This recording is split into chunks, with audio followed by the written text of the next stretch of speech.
When booked in for service or repair, drive to the workshop entry location and reverse your van into the designated drop-off zone. When a van is already parked there, simply reverse parallel park your van next to it.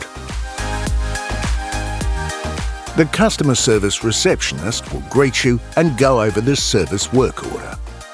While you don't have to empty everything out of your van, it is advisable to remove items in the areas we will be working.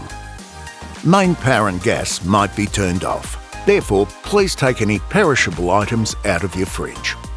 Please note that any additional items need to be notified 2 weeks prior to drop-off day. For safety reasons, please do not unhook your van on the street and wear closed shoes when entering our premises.